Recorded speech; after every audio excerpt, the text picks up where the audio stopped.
May expiration date ba ang pangarap lalo na kung may edad ka na? Ito ang kwentong scholar ni Gilbert Piñaranda. 41 years old, nakatapos ng high school pero hindi agad nakatungtong ng kolehiyo. Kumbaga sa boxing, bugbog sarado muna sa mga unang rounds ng buhay si Gilbert.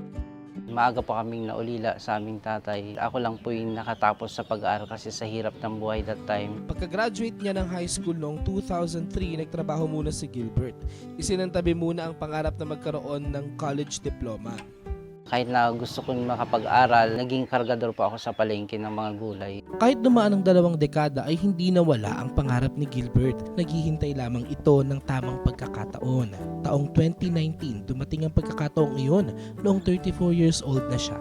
Nag-enroll siya sa Pangasinan State University Infanta Campus ng Bachelor Degree of Science in Agriculture. Sa mga classmate ko ng mga 18, 19. So parang kung tutusin, parang mga anak ko na sila.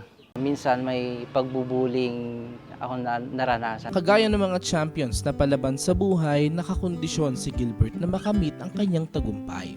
Isa sa nagpatibay ng loob ni Gilbert ay ang Commission on Higher Education o CHED. Nakatanggap siya ng grant mula sa Agricultural Competitiveness Enhancement Fund, Grants in Aid for Higher Education Program.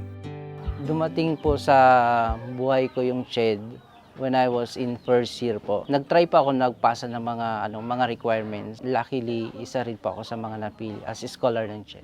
Nakakatanggap si Gilbert ng 27,000 pesos mula sa CHED at ang suportang ito ay ramdam din ng kanyang mga kaanak. Napakalaking tulong po sa akin yung mga nakukuha kong scholar sa CHED. Hindi lang po sa akin na nabibili ko po yung mga kailangan ko sa school. Nakakatulong din po ako sa aking pamilya. Hindi binigo ni Gilbert ang PSU at ang Commission on Higher Education. Sinuklian niya ang scholarship ng kasipagan pagdating sa kanyang pag-aaral. Pili ko talaga pong mag-aral kasi gusto ko pong maranasan ng aking magulang kasi senior na po siya.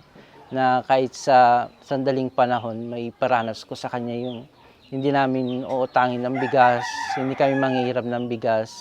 Noong 2023, matagumpay na naabot ni Gilbert ang bunga ng kanyang pagsisikap. Nagtapos siya ng kolehiyo mula sa PSU. Sa likod ng bawat sakripisyo ni Gilbert ay isang simpleng hangarin, ang maibahagi ang kanyang tagumpay sa kanyang nanay. Inibay ko pa siya sa school. I was one of the awardee ng Latin Honor. Nahirap po siya sa paglakad kasi nga sa matanda na po siya. Sabi niya po, sa ganitong edad, ngayon lang ako nakatungtong sa stage tapos magsasabit ng isang karangalan sa isang anak. Pa-extra-extra lang ang trabaho niya noon, pero ngayon, regular na ang hanap buhay ni Gilbert. Pagka-graduate ko po ng college, inadapt po ako agad ng LGU Infanta. That year din po, nakuha ko yung permanent position sa LGU Infanta. Hindi natatapos sa college diploma ang pangarap ni Gilbert. Sa kasalukuyan ay patuloy pa rin ang kanyang paghahanda para sa next chapter ng kanyang buhay, ang maging isang abogado.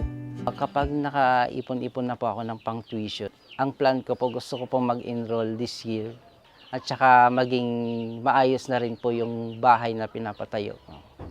Gusto ko pong magpasalamat sa CHED dahil kung di po sa kanila at sa PSU campus, wala po ako ngayon.